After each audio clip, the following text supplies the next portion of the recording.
पड़ा है।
भगवान का अवतार हो।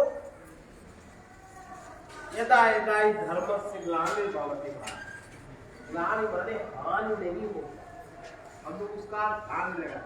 अगर हानि होता तो उसमें हानि क्यों नहीं लिखा?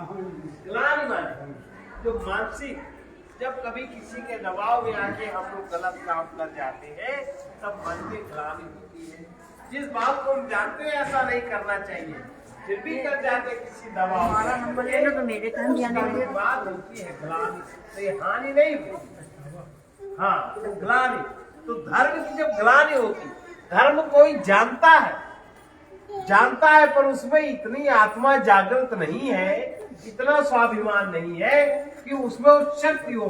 शक्ति जब छीण हो जाती है धर्म पालन की, आत्मशक्ति जब डाउन पड़ जाती है, तो जब दूसरे के दबाव में हमारा मन आ जाता है और दबाव में राक्षसी प्रवृत्तियों के अनुसार जब हम काम करने लगते हैं और ऐसा जब बहुत होने लगता है, बहुतायत होने लगता है और अंदर से आत्मा धिक्कारती है, तुमने क्या बाहर अभ्युत्थान, फिर उनके स्वाभिमान को अभ्युत्थान उठाने के लिए कोई एक, जिसको अवतार कहते हैं, उनके इस दैवी शक्ति की रक्षा के लिए, आत्मबोध की रक्षा के लिए, आत्मज्ञान की रक्षा के लिए जब वो सत्ता प्रकट होती तो उसको अवतार कहते हैं।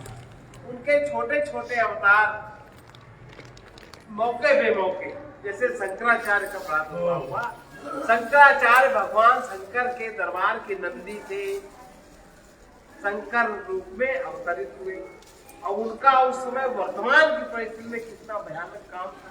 32 साल की उम्र में कोई व्यक्ति कर सकता है, और जब सवारी का साधन आदमी ना हो, 8 वर्ष की अवस्था में केरल से जहां उनका घर था वहां से गेरुआ कपड़े पहन के सब पहन के चल दी। नर्मदा किनारे उनके गुरु महर्षि पतंजलि उनका इंतजार कर रहे थे 5000 बंदे।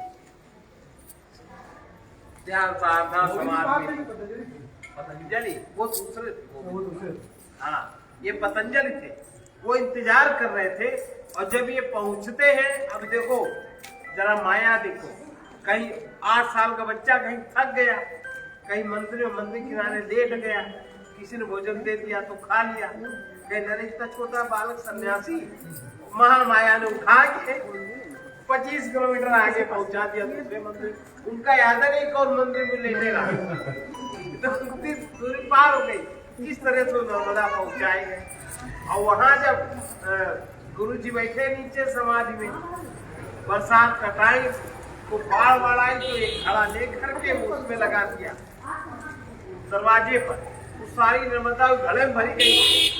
गुरु जी समाधि में बैठे रहे, उनके लिए खेल हवा, ये गुरु जी का प्रताप है। इस तरह जब उनकी समाधि जगी तब वो मिलेगा। हम तो तुम्हारा इतने सालों से इंतजार कर रहे हैं, आप इनको हर चीज की शिक्षा दीक्षा दी, भौतिक शिक्षा भी, आध्यात्मिक शिक्षा भी, उनसे इन्होंने शिक्षा दीक्षा ली। वहां ही रहे 7 वर्ष में 8 और 4 12 और 3 15 साल में पूरे निशान शंकराचार्य। और बस उसी में उसके बाद जो पहली बार जब वो वहां से निकल के आए तब इनकी वेद गोविंद पाठी थी, जो उस समय के बहुत अच्छे राइटर, वेदों में भाषा लिखते थे, उनके आश्रम में उन्होंने ही भेजा, उन्होंने उनको दीक्षा दी, तब उनका ये लिखने पढ़ने का काम शुरू हुआ। ऐसे शंकराचार्य तो समय समय पर इस तरह के सत्पुरुष या संत तुलसीदास जी का प्रादुर्भाव हुआ। जब जब धर्म की ग्लानि होती है तब तब ये शक्तियां अवतरित होती है। और ये सामान्य जब अच्छे लोग किसी दबाव में आते, अच्छों पे जब संकट होता है, यदा यदा धर्म से ग्लानिर्भवति भारत अभ्युत्थानम धर्मस्य तदात्मानं सृजाम्यहम् परित्राणाय साधूनां। जो साधु लोग हैं उनके परित्राण के लिए, विनाशाय च दुष्कृता, और उनके जो दुष्कृत्य हैं साधुता का परित्राण करने के लिए, साधुता का विनाश करने के लिए, उन्हीं का, अलग अलग व्यक्ति नहीं है। तो साधुता है, और साधुता होने के बाद हम कर्म साधुता वाले कर लेते हैं, दबाव कर लिया। अब उसी जगह दुष्कृता माने हमारे दुष्कृत्य भी है, हमारे साधु भी है, तो उसकी सुरक्षा के लिए दुष्कृत्यों का विनाश करते हैं, और उससे जो लोग आवृत्त हैं उनको एकदम नष्ट करते हैं, उनको अपने में लीन कर लेते हैं। तो भगवान ने जिनको जिनको भी उनके हाथों से जिनकी मौत हुई, सबका तेज भगवान में समाहित हुआ कि नहीं?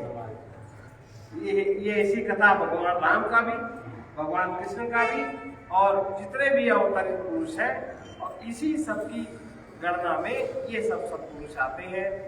संत तुलसीदास जी, अपने महाराज जी, जो ये सब ज्ञान सिद्ध कोट के, इनके जीवन में कोई चमत्कार नहीं है। और जो कहते हैं चमत्कार, लोग झूठ बोलते हैं, क्योंकि चमत्कार को इन लोगों ने महत्व नहीं दिया। जो इनकी स्थिति हो चमत्कार से लाख गुना ऊपर।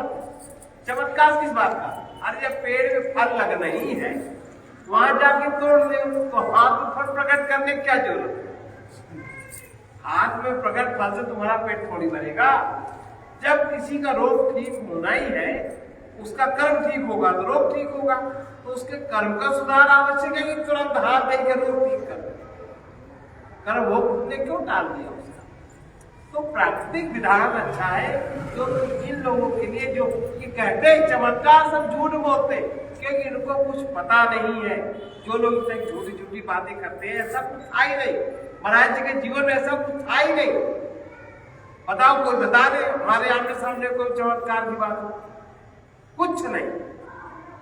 केवल वो अपने अहंकार की पुष्टि करने के लिए झूठ बोलते, क्योंकि ये भाषा जनता जल्दी समझती है और यथार्थ भाषा लोग नहीं समझते। अब आप इतने साल तक कौन चमत्कार है? केवल उनका आपका ज्ञान किस तरह समाप्त हो, उस तरह की प्रेरणा उनकी होती थी। तो इस तरह के सत्पुरुषों का अवतरण होता है, इनकी सुरक्षा दैवी शक्तियां करती हैं।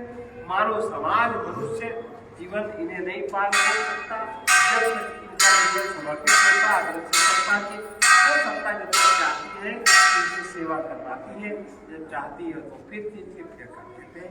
इस तरह का जीवन चलता है। हर सत्पुरुष के अवतरण में देवता प्रार्थना करते हैं भगवान से, क्योंकि शरीर में जो देवता है, देवताओं को जब आप भोग नहीं दोगे, देवता क्रश होंगे, देवता शक्तिहीन होंगे। जब देवता शक्तिहीन होंगे तो आपके शरीर के अंदर की राक्षसी वृत्तियां उभरेंगी। देवताओं को जब भाग नहीं मिलेगा, भोग नहीं मिलेगा, तो सृष्टि के पालन पोषण में बाधा आएगी। देवता अपनी शक्ति अपने में खींचेंगे, और जब सृष्टि में पोषण में बाधा आई, ब्रह्मा जी को भी चिंता होगी। पुत्री को भी चिंता होगी कि बीज खत्म हो रहा है, ये भावना खत्म हो रही, कैसे किया जाए। तो भगवान से प्रार्थना करते हैं, जय जय सुन रहा है। हर सत्पुरुष की स्थिति में ये होता है। और फिर इनका सबका प्राकट्य होता है, बड़ी दिव्यता से प्राकट्य होता है। उसी को प्रत्येक रूप से समझने के लिए आप लोग भी दोहराएं।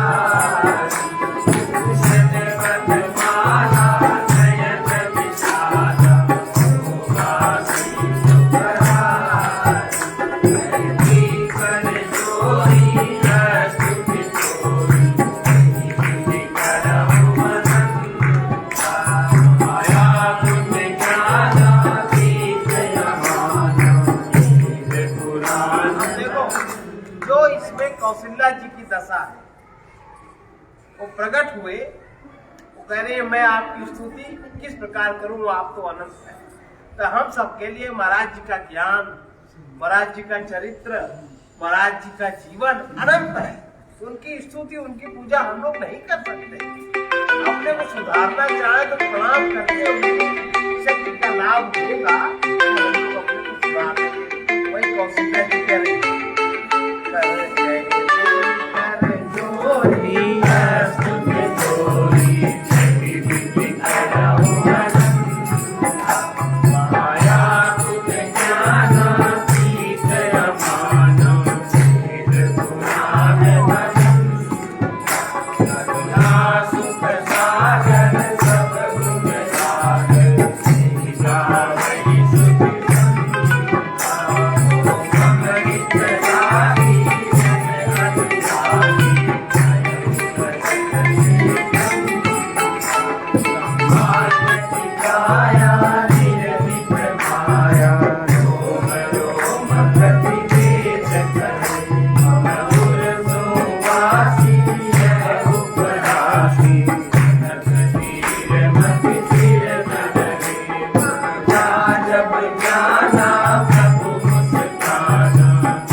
जब महाराज जी गर्भ में थे बकेवल में, उनका परिवार गरीब कैसे हुआ।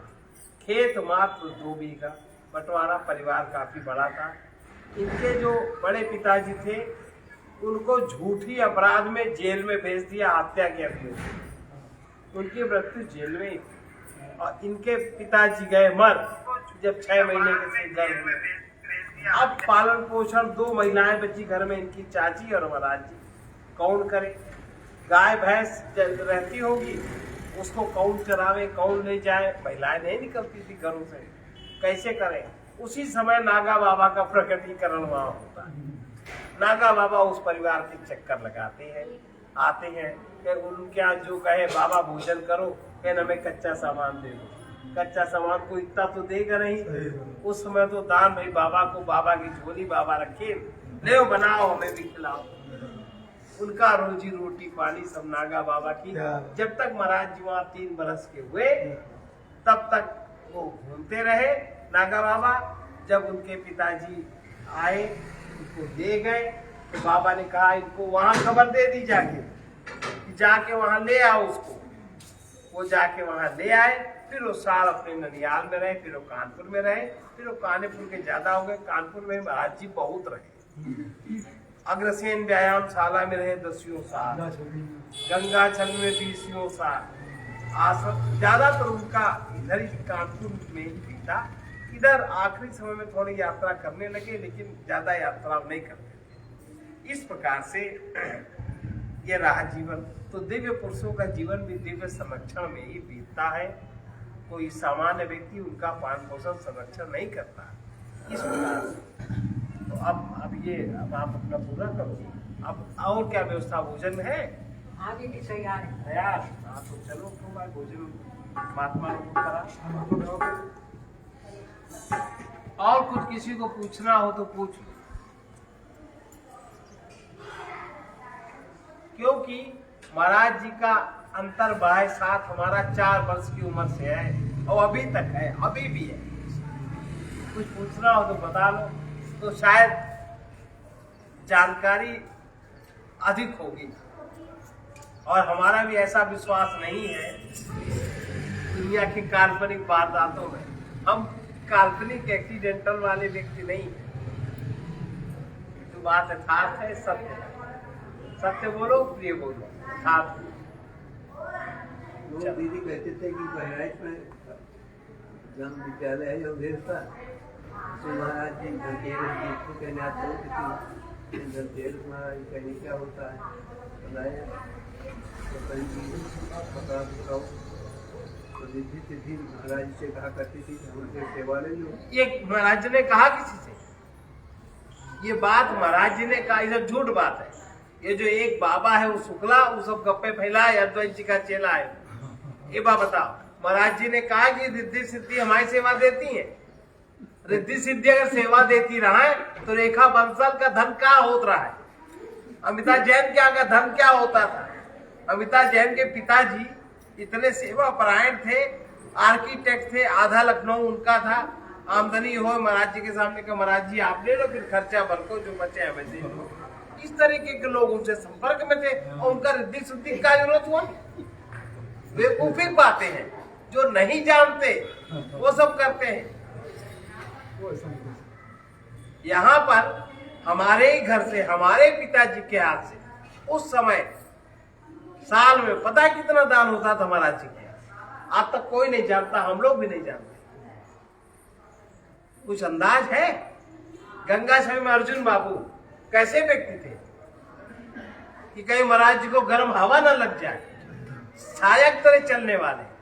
कहाँ आप है बाबा? ये वो लोग कहते हैं कि जो लोग कुछ जानते नहीं, झूठ गप्पा, मतलब उनके रिद्धि सिद्धि रहा है। अब हम गेरुआ कपड़ा पहने, वो रिद्धि सिद्धि हमारे ऊपर है। आओ दरवाई, सब बेकार की बकवास है यार। रिद्धि सिद्धि तो आप बहराइच में जहाँ स्कूल है वहाँ की घटना हम बताएं। हम भी थे महाराज जी के साथ गाड़ी में, गुरु पूर्णिमा के बाद वहां से लौट रहे थे।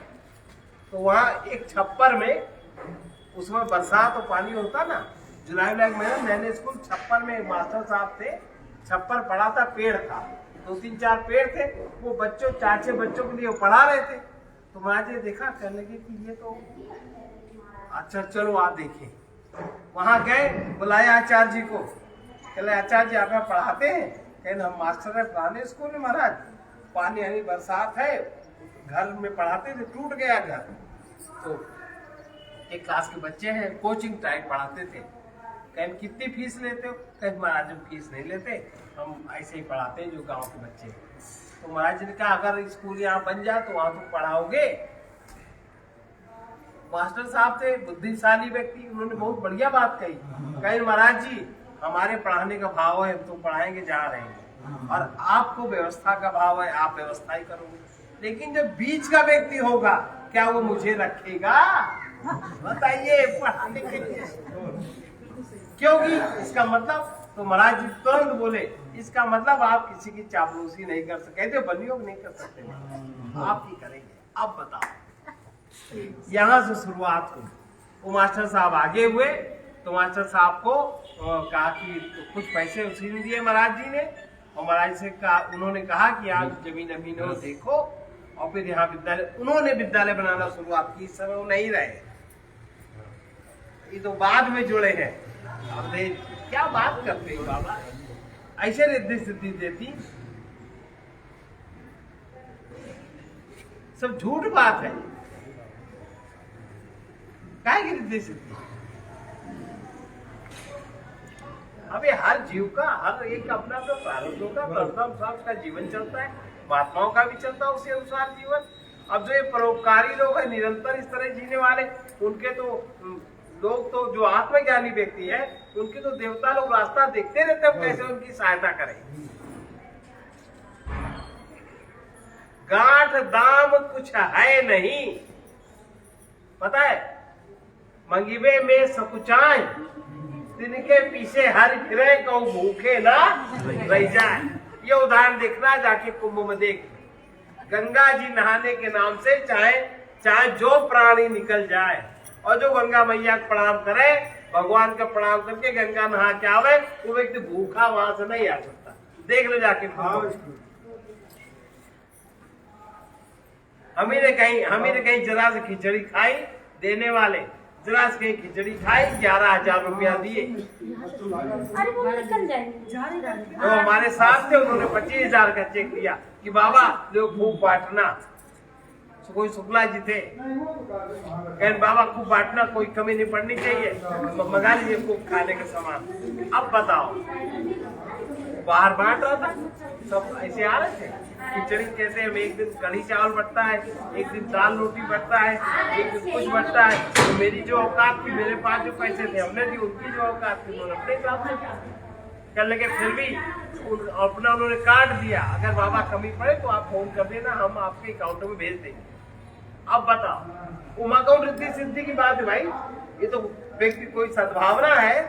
ये भगवान का नाम जो लेते हैं, उनके पुण्य प्रताप, गंगा नहाने अगर आप गए तो कोई वहां से भूखा नहीं हो सकता। ये व्यवस्था गवर्नमेंट थोड़ी ना कर सकती। अगर हृदय में देने की आदत ना होती, कोई दे सकता था। 50 वहां जा रहे, खा पी के जा रहे, मुंह पोछ के। हम लोगों ने, हमने भी खाया, हमने भी मुंह पोछा, सराहना करी, जो हमारे पास था हमने दिया भी। और वो बाबा तो प्रसन्न, अब उसके तो पूरे भंडारा बहुत चलाएगा वो ज्यादा। अब बताओ, ऐसे होता है उमाकाउंट रिद्धि सिद्धि।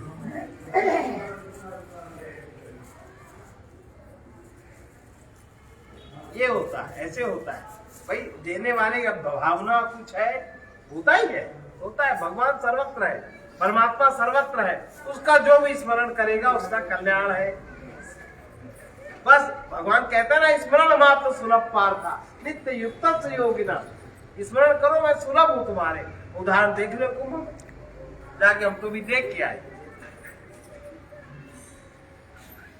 और खुद ही भाई क्या देखा, बड़ी गंदी सी झोपड़ी, बेचारे शुक्ला जी पंडित है तो गरीब ही होंगे। उनसे पूछा कैसे क्या करते, कहते ऐसा ऐसा ऐसा। ये ठीक है, लीजिए आप और करिए, अपनी भावना पूर्ति करिए, जनता का, भगवान का भोग लगे। हो गया कि नहीं हो गया?